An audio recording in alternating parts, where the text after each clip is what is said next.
మేడ్చల్ జిల్లా Alwal police station పరిధిలో దొంగలు రెచ్చిపోయారు. అంజనాపురి కాలనీలో ఓ ఇంట్లో చొరబడి దోపిడీకి పాల్పడ్డారు. ఇంటి తాళాలు పగలగొట్టి 26 తులాల బంగారం, 20,000 నగదు దోచుకున్నారు. బాధితుల ఫిర్యాదుతో ఘటనా స్థలానికి చేరుకున్న పోలీసులు కేసు నమోదు చేసుకుని దర్యాప్తు చేస్తున్నారు.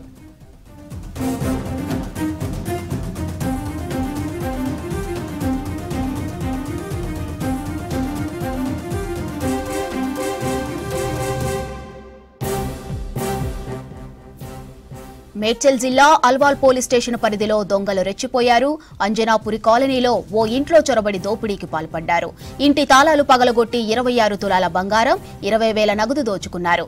బాధితుల ఫిర్యాదుతో ఘటనా స్థలానికి చేరుకున్న పోలీసులు కేసు నమోదు చేసుకుని దర్యాప్తు చేస్తున్నారు.